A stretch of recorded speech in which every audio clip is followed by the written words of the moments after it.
Welcome to the Inside Maumee Athletics podcast, where we bring you the pulse of Panthers athletics. I'm your host, Jeremy Schneider. Each week, we dive into the inspiring stories, hard-fought games, and the teamwork that makes our community proud. Thanks for tuning in to our 7th episode.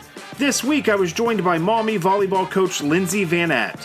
Her Panthers are getting ready for the postseason, traveling down to Lima to take on Shawnee. We talked about some of the unique challenges this season has presented, and we also looked back on some of the incredible players who have passed through her program. Before we get to Coach Vannett, though, let's take a look back at the highlights from last week in our Panthers Rewind. The football team made it 3 straight wins with the 45-7 win over Rossford. The Panthers scored 3 touchdowns in the third quarter to put the game away, but the Bulldogs definitely put a scare into Maumee. Ben Kubitz passed for 302 yards and 4 touchdowns, with 2 of those scores going to Eli Dodson. Cody Wolf rushed for 114 yards and a score. That's his 3rd straight game with more than 100 yards. On defense, the Panthers forced another fumble and gave up 127 total yards. Maumee held steady in the computer rankings at number 5 in the Division III Region 10 rankings with 2 weeks left to play. The biggest change was where the Panthers are projected to finish. Defiance, who was projected to finish at number 5, lost to Lima Bath last week. That gives Maumee the inside track to hold on to that number 5 seed. The boys soccer team closed out its regular season unbeaten, unblemished, untouched at 17-0 with a 6-2 win at Evergreen and home wins over Central Catholic 9-0 and Bowling Green 3-0. Blake Wagner had 6 goals and 4 assists last week, giving him 45 goals and 108 points this season. Both of those ranked 3rd in the state. Noah Preciado had 4 goals and 2 assists. Noah is 2nd on the team with 24 goals and 59 points. The Panthers have a long time until their next game. They'll face either Clay or Central Catholic in the Division III District Semifinal on Wednesday, October the 23rd at Ottawa Hills. The girls soccer team got back on the winning track with a 10-0 win over Central Catholic. Gabby Bischoff and JC Blue each had 2 goals. Evelyn Boyette had a goal and 2 assists, and Shannon Tolbert had a goal and an assist. Charlie Bischoff, Zoe Kelly, Miriam Findling, and Malaya Jones each had a goal, and Ainsley Heckman had 3 assists. Congratulations to freshman Ariana Dugan for finishing 2nd at the NBC Championships last weekend. Ariana came through in 19 minutes, 13.6 seconds, one of only 3 runners to break 20 minutes. What an incredible freshman season she's having. Gabe Dario led the boys team with the 15th place finish at the NBC meet, finishing in 18 minutes, 4.9 seconds. Ian Whetstone, Aaron Powell, and David Ybarra all had top 35 finishes for the Panthers as they came in 6th as a team. And that's a look back at the last week in Maumee Athletics.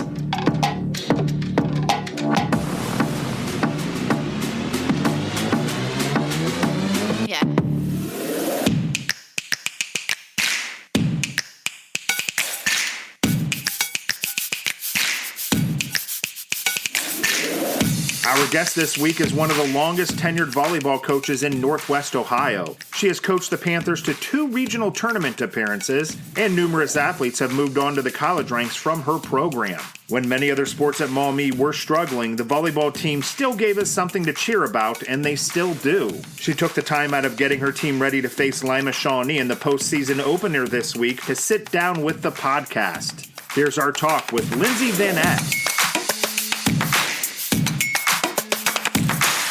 Can you talk about maybe some of the challenges these girls have faced, the team has faced from the beginning of the season all the way through right now, and how they've been able to overcome some of those challenges? Well, early on, we had some issues with injury. We had some issues with, development. We had to change our lineup. This preseason was the shortest preseason I think we've had. We had 2 weeks. Oh, okay. From when we had tryouts to our first match. That's not we usually lot. Get about 3. Yeah. It just happened to fall on a Friday, and then they've been pushing the season earlier. And so within the first week, we had a big injury with a girl that was scheduled to be our outside hitter. It forced a large change to our lineup because we weren't training somebody else in that position right away. Sure. So our first, moment to change the lineup was in a scrimmage with Eastwood and Anthony Wayne with a lineup who was, Eastwood just competed to win our league, and Anthony Wayne is, 21-1. So we walk in there, and I have a brand new lineup, and, we fumbled through that a little bit. As the scrimmage went on, it got better. And our girls really had to kind of, step up into some positions that they were not prepared for. Right. And then we ended up making an even bigger lineup change the following week. We switched to a 5-1 because one of our better hitters that we found through trial and error of the scrimmage and then our Saturday match and some practice ended up being our other setter, Lydia. Yeah. Ended up being one of our better options for that outside hitter spot to, be a part of our offense. So we made that change. So we made 3 lineup changes within 5 days. And we had to kind of find a new identity with not only a 5-1, but Lydia, finding, herself going to the outside that she hasn't swung in 3.5 years. So, right. And embracing, everyone embracing their new roles. We had to move a different girl to the outside as well. And Sydney, she was going to be a right side for us. And then we ended up moving her back out. And she had worked all summer on being a right side. So it was a pretty big lineup change for us, 2 main hitters that weren't scheduled to be there, being out there. So it took us a minute to find what we, have seen as our identity this season. Yeah. The crazy part lately has been that we've gotten healthy. Yeah. Like we have everybody back, which has been, new and exciting to the team. We had some rough patches throughout the season. A couple girls did get injured later in the season that weren't, initially a part of even our team. And so we've had to work through some things. And I just keep preaching, next man up, next man up. Yeah. We gotta go. We don't have time to stop and, dwell on past. We have to move forward. We just keep changing and evolving. So it's, every time a big change happens, it takes us a minute.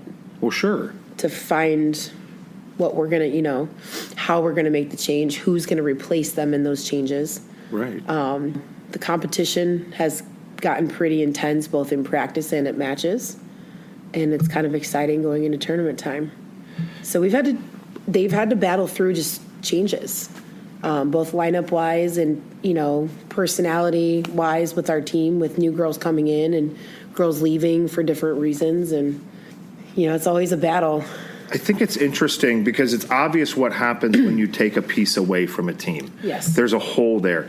But when that piece comes back or when somebody shows up that is filling that piece, can you maybe talk about that aspect of it, of how the girls or how players have to respond to the new rather than being taken away, the new thing coming in there? Everybody that comes to our team that maybe wasn't a part of our team initially, we haven't, had their personalities around the team all season. Okay. Even though they're there within the the program, it's not an everyday in practice grinding it out with each other.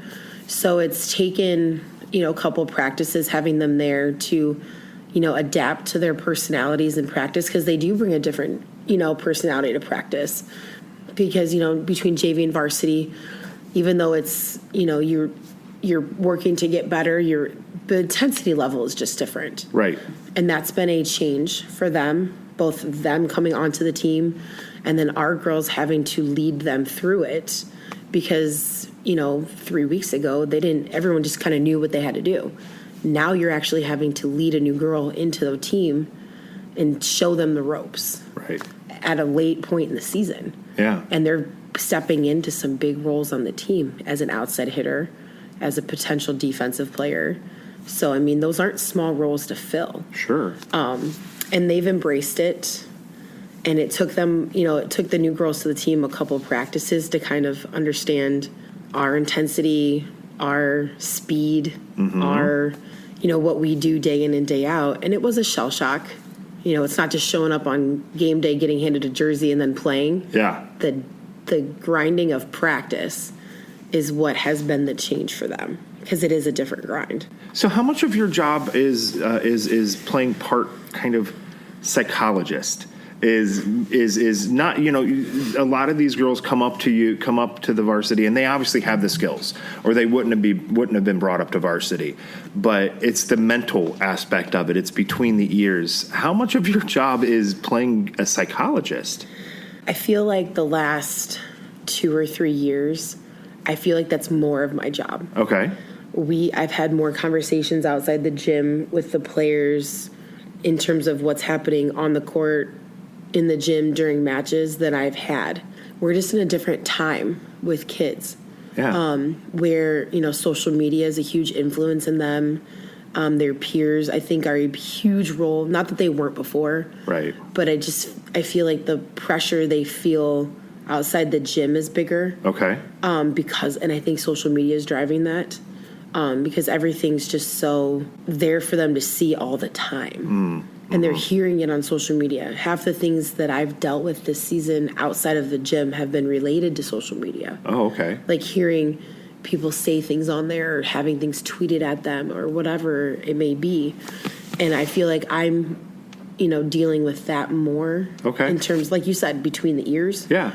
Than I am dealing physically in the gym. Yeah.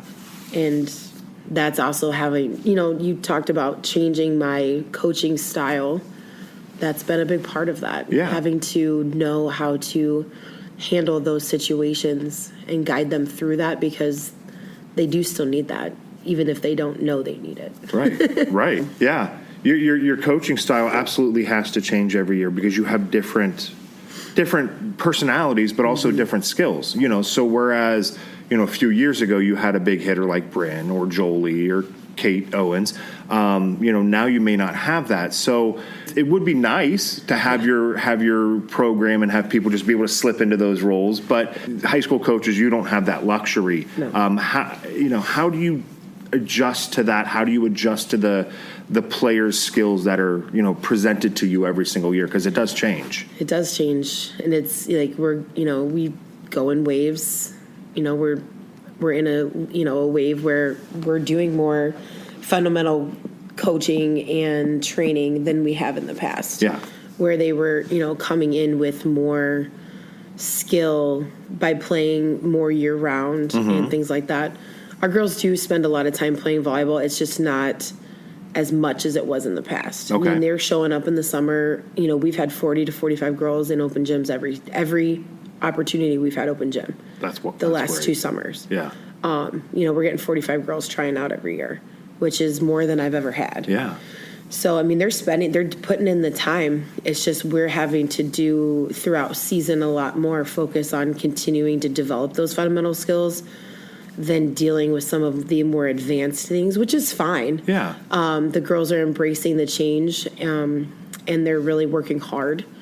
And it will pay off. Absolutely. They just have to continue to buy in and trust that what we're doing with the change of our process to training is going to help them and not hurt them, because you can't develop the big stuff until the fundamental stuff is sound. And they have to trust that what we're doing is going to set them up for success. We've got the buy-in. We just have to keep working hard. And some days we do forget that. But it happens, right? Every team goes through those moments. Sure. A lot of coaches I've talked to this season have had their own. So it's not a Maumee unique thing. Right. It's everybody. Everybody's dealing with it. So that's, it is refreshing to hear that we're not the only ones struggling through that as a whole. It's just the way the world is right now. And we're going through it together. We talk a lot.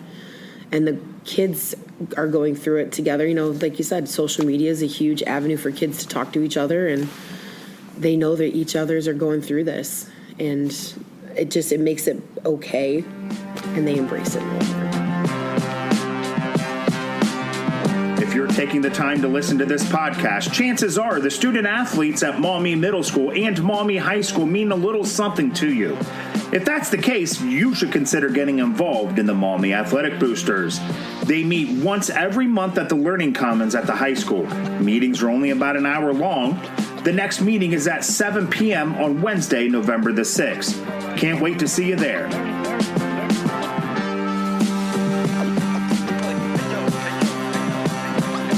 So this was your second year in the NBC, and you go from the Northern Lakes League, which has Perrysburg, Anthony Wayne, Springfield, those big schools, and you jump right into a league with Oak Harbor, Eastwood, Lake, some other really good schools. Maybe not quite the same size, but definitely just as talented.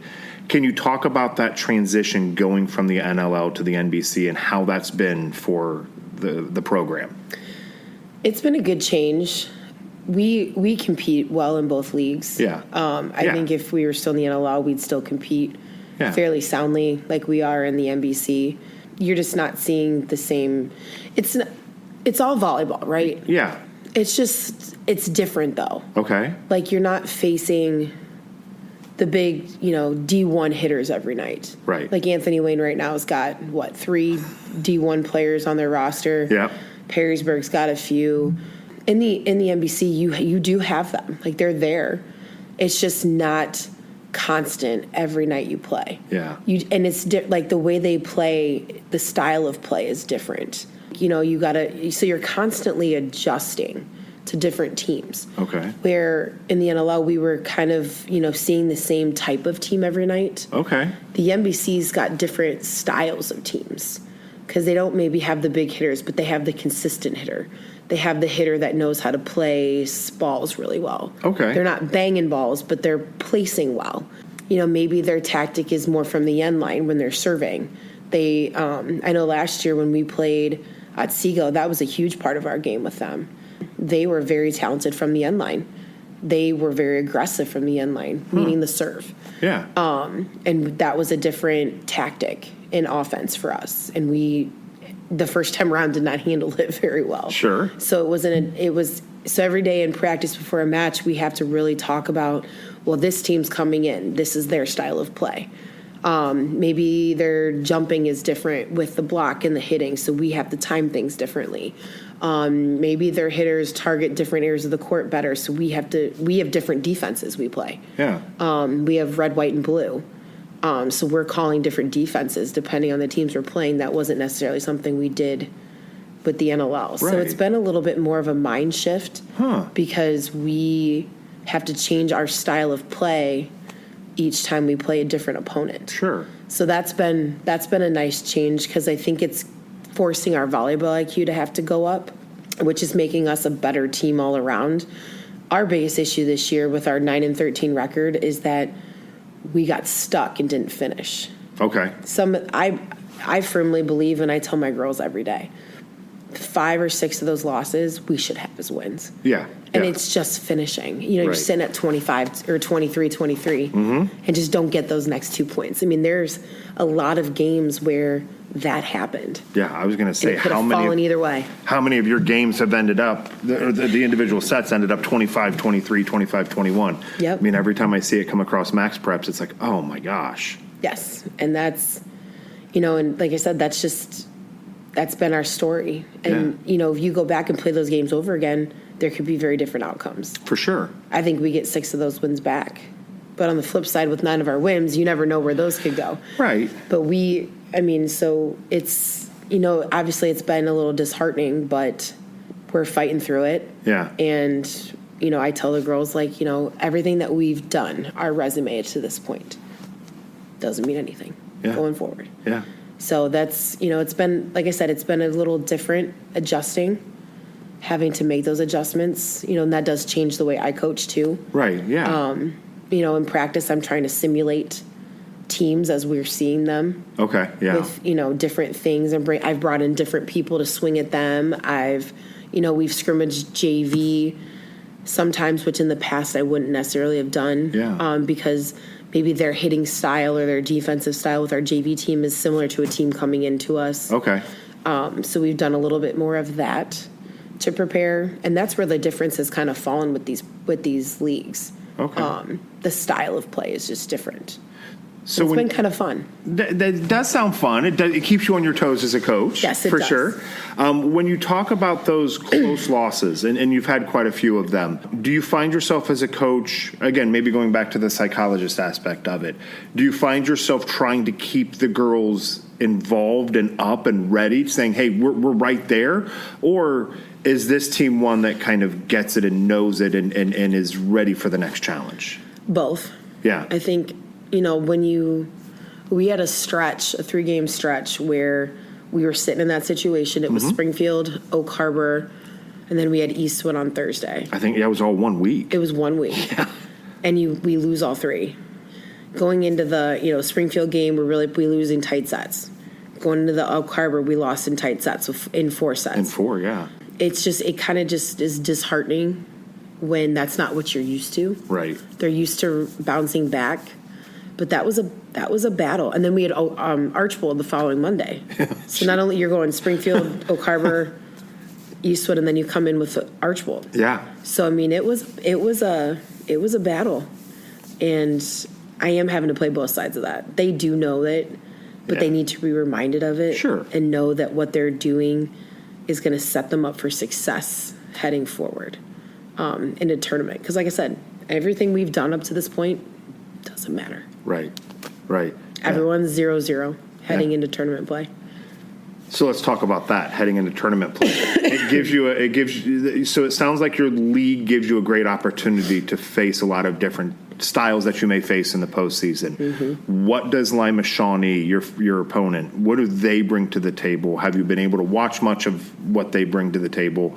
And what do you need to do? What does Maumee need to focus on to advance?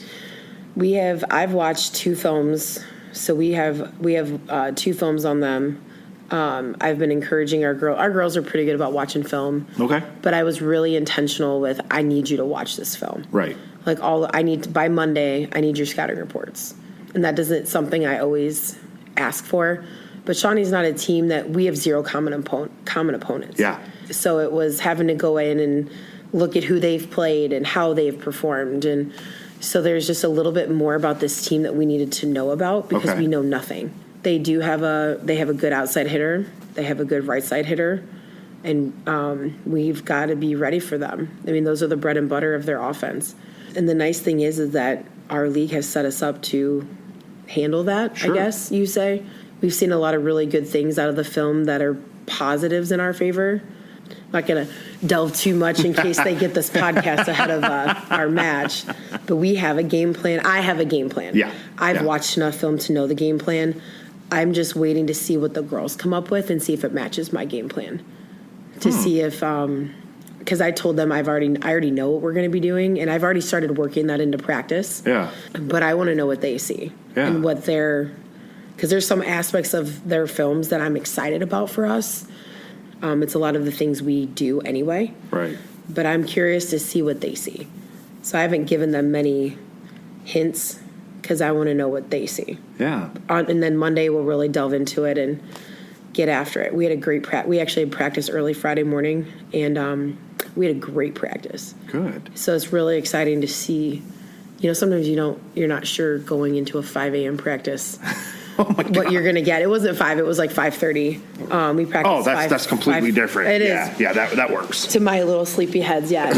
And but we actually had a really good practice, and I was really excited because I don't always get that at 5:30 in the morning. And I just have really kind of clung to that and have been telling them that and sending them reminders like, hey, this is 3rd season right now. Yeah. We should be excited. We had a great practice going into Monday. We should be ready to go. And I'm excited to see what they know because I think they're going to see the same things I do because we're pretty much on the same page with what we see in films.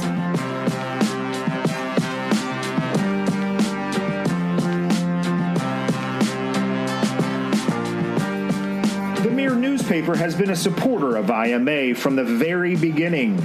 If quality journalism is important to you, please consider becoming a subscriber.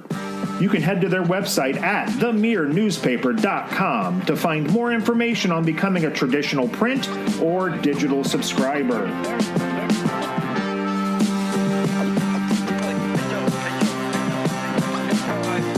Maumee Volleyball's had an all-star cast of alumni, from Bryn Brown to Jolie Saab, Kate Owens, Cammie Wedge. I mean, that's a really, really rare group of players to have within probably a 4 or 5 year span. Can you talk about some of the best memories? And or maybe we'll start with this. Let's start with this.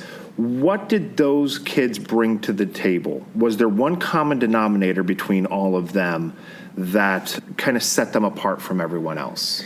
I guess the one thing that kind of sets them apart from everyone else is their immensely strong leadership skills. Yes. Very strong personalities that cared about nothing else except winning. Yeah. There was nothing could shake them, rock them, deter them from reaching their ultimate goal, and which was winning. It wasn't just for fun for them. Right. It wasn't something we just did because that's what we do. It was, no, we're here, we're getting down to business. Winning is the goal. Mm-hmm. And that's, I think, what sets them apart, because it's rare to have a stretch of time that long with a group of kids, I think we were running 9 or 10 kids on the team at that time. Yeah. That had that common fire. Yeah. And they were just straight athletes. And, if one person, strayed from the ideology that we were on. Yeah. They were not afraid to get them back in line. Yeah. And, and they respected each other enough to know that their teammate was, encouraging them to continue, stay on our path. Yeah. We have a path. We know what it is. You stay on it. And you're going to grind it out. There were a lot of tears on that path. There were a lot of long nights on that path. But at the end result was what it was. Yeah. 2 regional showings. One of those, you play the defending state champion who ended up being state champion again that year. And then the next year, you lose a 5th set thriller at midnight in Lexington, Ohio. 15-13 in the 5th set. Yeah. After being down 0-2. And, one small change and you are winning that game. Yeah. And I think at the end of the day, we had the better team. Right. There was, that 5th set, we just couldn't capitalize on our opportunities. Yeah. But they had to grind to get everything they accomplished those years. And they were not afraid to push each other to do it. And I think that's what a common misconception, to bring a different sport into it. I've talked a lot to Coach Kane about Blake Wagner. And people think Blake can just go out there and you just roll a soccer ball out and Blake's just great. Well, Blake's got the talent. Yeah. Just like Bryn, just like Jolie, Kate, Cammie, they had the talent. But they worked hard. Yes. And when you have your best players be your hardest workers, that's something special, isn't it? Yes. Yeah. No one questions it. No. And everybody falls in line behind it, don't they? Well, and for a long time, Bryn, just using Bryn as an example, and I use this, with my team right now, like, Bryn wasn't a vocal leader. No. Like, she was when she needed to be. Right. But she was going to set her leadership style was purely by her effort in practice and her effort in games, and that was her style. If she talked, everybody listened. Yes. Because she didn't do it often, because she didn't need to. Right. Because everything else she did spoke for itself. Yeah. And, we had other girls that were a little more vocal, but were equally as respected. Sure. And that's what, Kate and Cammie were freshmen. When Bryn was a junior, so they trained under that. Yeah. And they just, when they came to varsity as freshmen, and they were just like, well, this is just what we do. Yeah. And they learned that style. And that style doesn't always work for everybody. Right. So even our leadership style within our current team is different. And even I'm adjusting to that. Sure. Because it's not what I'm used to. Yeah. So, because even last year with Hannah and Bella, they were our senior leadership last year. Right. Learned that under, Kate, Cammie. Bella saw it under Bryn a little bit in a different way, like through TVC. Okay. Because, Bella didn't play here with her. Right. But she saw it at TVC when she played at Perrysburg for her first 2 years. She saw it then. And then this year's group is just different in terms of the way they handle leadership. Right. And that's okay. It's just it's different for us, and we're all adjusting to it. Right. And it's what works best for this group, because what we did 5 years ago doesn't work best for this group. And that's okay. Yeah. We're embracing it, and we're working through it. And I think, like I said, come Wednesday, it's going to show. Yeah. So you talk about the two regional appearances. There was plenty of memories to be made from those teams, from those players. Do any memories from Bryn, Jolie, Kate, Cammie, do any of them stand out over any others? Gosh, we did a varsity trip. I think that was, Jess Peralt and Ashley Arndt and them were seniors. Okay. Brendan and them were juniors. Yeah. Jolie was a sophomore. And then we had Kate and Cammie as freshmen. We did a senior trip, or a varsity trip that year. We went to Kalahari.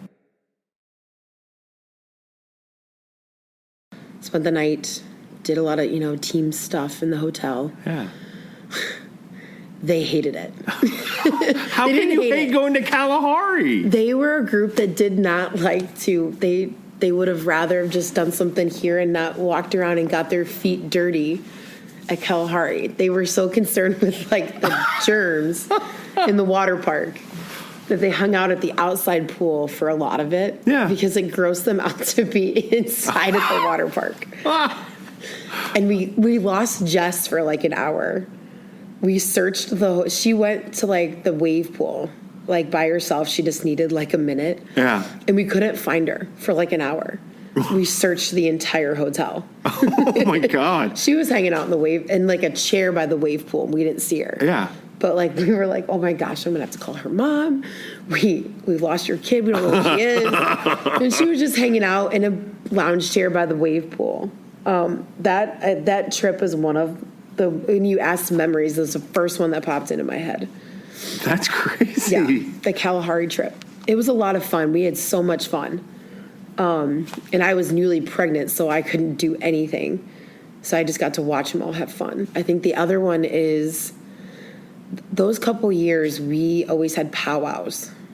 Before, after a game the next day. We never talked after games. Okay. With that group. Yeah. Because their emotions were so raw and intense at times that if we talked after games, would not go well. You never know what you're going to get. Yes, you never knew. So we always powwowed the next day. And we always, Angie at the time was my assistant. Yeah. And she always made them Buckeyes. She always brought in Buckeyes for them. So they would powwow and get Buckeyes. And we had some of our rawest, not as emotional, but just raw feeling, emotional, meetings about things then. Yeah. And that's how we handled business. And that was, I think, those we had some really good moments during that. And that's, I think, how I grew so close, even with a lot of those girls. Right. They still come back. Mm-hmm. At one point this summer at one of our practices, we had Kate, Cammie, Avery. Jolie wasn't there this time. Bryn was there. Bella was there. And Hannah. I had all of them there. Oh my God. At an open gym. It was just one. I mean, I usually had at least four of them at an open gym, but there was one that I had all of them. All. Holy and it was a pride moment. And they all walked in the gym and you're just my babies. Can you talk about watching the kids? So you've got kids like Bryn at Marshall doing amazing things. You've got kids like Kate and Cammie at the college level. Jolie, everybody. You also have kids like Hannah, who's on the JV coaching staff. Can you talk about watching these kids grow up and grow into the next stage of their life, and maybe the pride you feel with that, whether they're still on the playing court or whether they're kind of following in your footsteps and going into the coaching? I have a few of them following into the coaching world. Hannah, Jess Peralt, both my middle school coaches are. Oh yeah, Jess, yeah. Former players. Yeah. Ashley was on my staff. Art was on my staff for 3 years. Yeah. I've seen several of them jump in. Chloe Buck's on staff. Okay, yeah. So it's very cool that my love for the game of volleyball has really bled into these kids, and that they want to carry it on with them. because that's why I do what I do. Enduring all the extra drama and everything, it makes it worth it when you see kids just loving the sport you love. Because it was not always my top sport. Okay. My top sport used to be basketball. Yeah. And then I had a coach that changed that for me. Oh, okay. And volleyball became my love. Yeah. Not that I didn't love it, but basketball was always my one. Right. And volleyball was my two. I guess 1A, 1B. I guess you could put it that way. Sure. But I had one coach change that for me. Wow. And it became my whole identity. This is my 20th year working on varsity. Oh, my gosh. 13 as a head coach, 7 as an assistant. Yeah. So obviously, I've been doing it a long time. So you take it back to that one coach who changed it for you, and obviously you remember that. Yeah. That's something you have to remember as a varsity coach to the impact you're making. That's kind of heavy, isn't it? I don't take it lightly. So when there's moments where we've had to handle situations that were negative or some drama or whatever, just trying to mitigate. I always tell the girls, coming from a place of love. Yeah. I genuinely care about every kid that passes through my program. I would do anything for any kid in my program. If they came in and needed me, I would be there. And it's a heavy toll. It's very emotional. So, but even if a kid came back and said, "Hey, I would do anything for any kid that came through our program." Yeah. Because I care, you spend a lot of time, you get intertwined in their personal lives and their families. Sure. You want your kids to be the best they can be. And you're hoping that you're setting that model for them.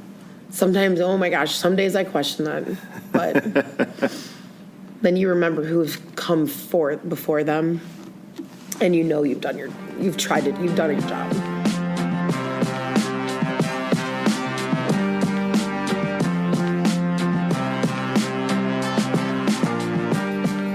We're extremely lucky to have the Pride of the Panthers helping us make memories for our students. There aren't many communities or schools who have a group of talented photographers at almost all of our kids' events and games. You can follow them on Facebook by searching Pride of the Panthers.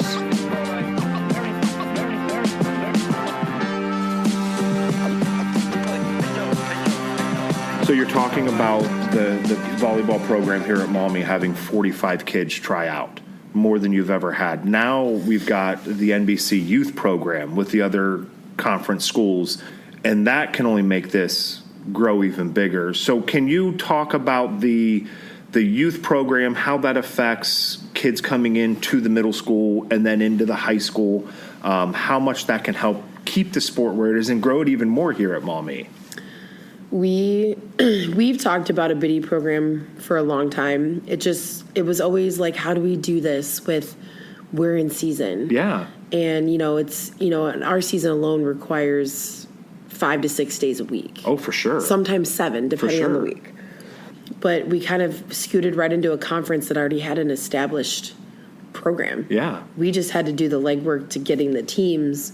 And then Amy over at Lake, she does the schedule, assigns the schools. Okay.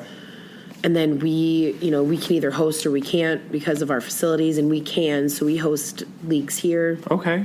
And it's really done a lot of good because the kids are getting introduced to volleyball younger now. Yeah. We've always had the summer camp. Mm-hmm. We've had great attendance but that's kind of where it ended for a lot of kids. Right. Unless you go to the TVCs or the premiers that offer those leagues. Right. So to have an opportunity for those girls to actually get to practice and then play within our own school with kids they're going to grow up with and play with is just going to help us. I think our current 7th grade group was the first 6th grade group. I'll bet you half that 7th grade team, if I just think off the top of my head, played in that biddy league last year. Yeah. And that's just going to be a great introduction to what it kind of is. Obviously, it's not the time commitment that it is once you start. Right. But it's a good intro to know if this is what you want to do going forward. And then we can provide them with opportunities to do things after that league's done, which is what we do. And I have a great person running it. Right, that's what I was going to say. Danae stepped back from coaching full-time because Cammie's in college. Karis, her younger daughter, is coming up through and doing a lot of things at the high school. She's in student council. She plays tennis. She's in the plays. And she just wanted to take a step back but still kind of keep her toe in. Yeah. And she's kind of taken on the Biddy League. She does all the training for them at practice, the 1 day a week that they have practice. And then she runs the 3 Sundays we have here. And our girls work. Every girl has to work at least 1 practice. Gotcha. Yeah. Sometimes some just want to come to do 2. Yeah. Because they like the kids that they meet. And then they work a Sunday to watch the leagues that are going on here. Right. So it's a small time commitment for all of us, but it's something that gets us our faces out to our kids. Right. And wants them to be a part of that because then they want to be those kids when they get older. Having Danae run those trainings, I mean, I don't know who's doing it for Lake or Genoa or Rossford, but my goodness, to have somebody like Danae Wedge running your training programs is pretty special. I mean, you take somebody that's coached at the varsity level and now she's passing that on. That's really huge for you, isn't it? It is. Those kids, so so parents know that they've got their kids in good hands. Oh, yeah. And that we're setting them up for success. So, and we really, I made that a point that you know that your daughter's getting trained. And she's very, she teaches 5th and 6th grade, so she understands those ages. And she's I've been at practice. I've watched her coach the practice, and she's very enthusiastic with them. She makes it fun. She makes learning fun for them, and they just love it. They eat it up. Yeah. And then the older girls, even though it's a required time commitment, they get a lot out of it, more than they might ever admit. But they do enjoy seeing those young kids, and those kids have, seen them out in public, and some of the girls will remember them and will come up and, give them a hug or whatever, come to games and have seen them. And so it's a good bonding experience, and my girls enjoy it more than they'll ever let on. I always think it's good to have the high school kids involved in these youth programs, whether it's a camp during the summer or whether it's something like this. If for no other reason, then it maybe can rekindle some of the reason why they started playing this in the first place. Because once you get to varsity, it can become a grind, and you may lose that why of why is this fun? Why am I even doing this? Yeah. But to see a 5th grader go through it and the light in their eyes, I always think maybe it's good for the high school kids to do it because it can give them that perspective too. I think that's a great point. They maybe they see their own selves in those kids. Yeah. Like that was me once.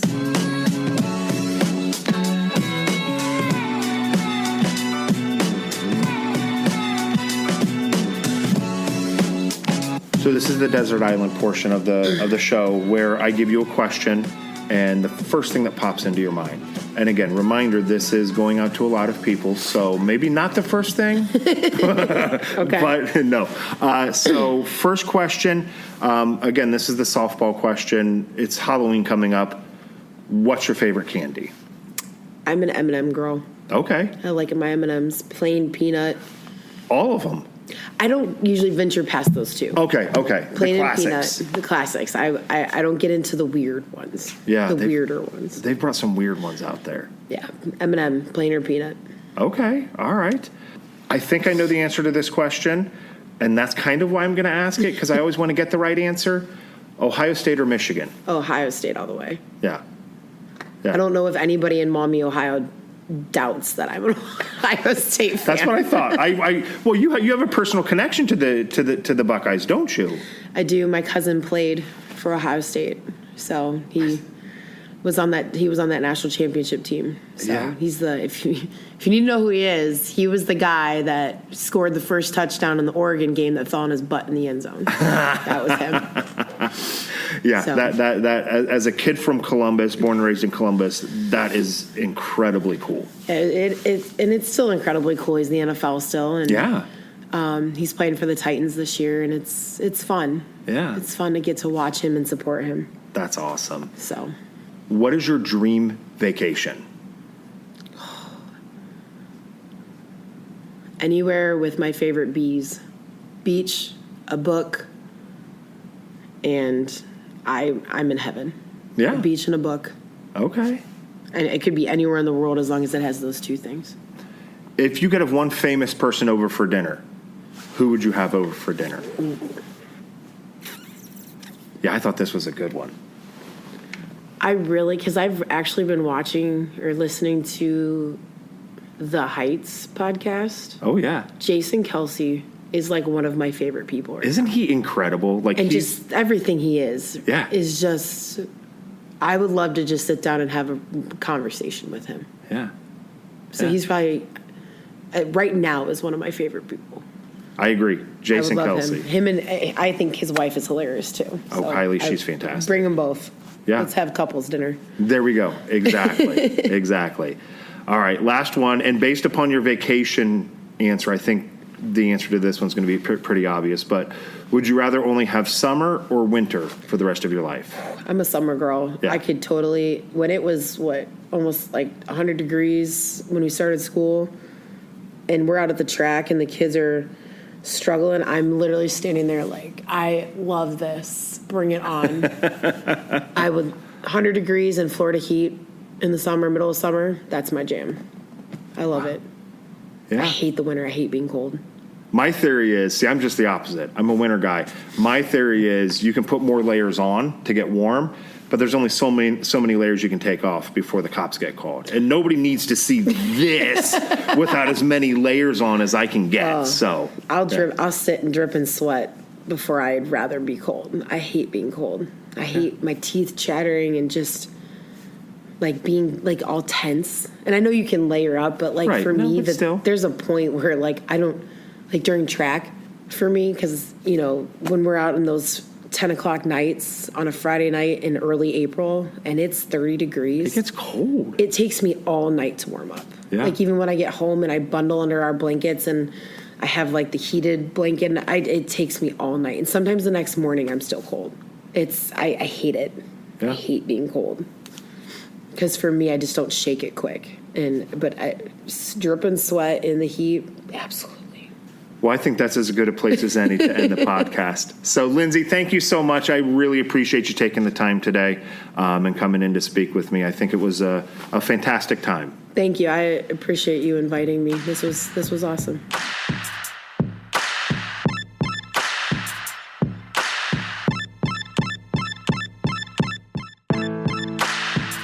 Thanks to Coach Vannett for taking the time out of her schedule and coming in for the interview.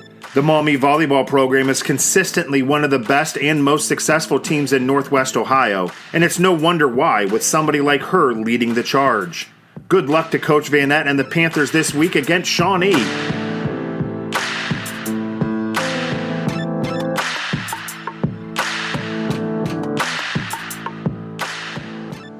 Before we sign off this week, let's take a look at some of the games and events coming up in Panthers athletics. The week starts with a pair of tournament games for our Panthers on Wednesday. The volleyball team travels to Lima to face Shawnee in the Division III tournament. That game's scheduled to start at 6. Closer to home, the girls soccer team hosts winless Sandusky at Kazmaier Stadium in the Division III tournament. That match starts at 5. We'll give a quick shout out to the Maumee Middle School football teams. They host Fostoria on Thursday at Kazmaier Stadium in their final home games of the season. 7th grade starts at 5, and 8th grade starts right after. On Friday night, your Maumee football team takes the long trip down to Fostoria for their final road game of the regular season. The Redmen are coming in off a win, beating Lake 36-32 last week. That improved their record to 2-6 overall and 1-4 in the NBC. The Panthers will try to make it 4 straight wins and improve to 7-2 overall when they kick off at 7 p.m. The cross-country teams are on the road for their district meet on Saturday at the Owens Community College Findlay area campus. Girls start at 10:20 and the boys run at 11. Next week, the freshman football team hosts Fostoria at Kazmaier Stadium. Kickoff is set for 5 p.m. Then next Tuesday is the Division III Volleyball District Semifinals. That tournament will be in Putnam County at Kaleida High School. And that's a look ahead at the week to come in Maumee Athletics.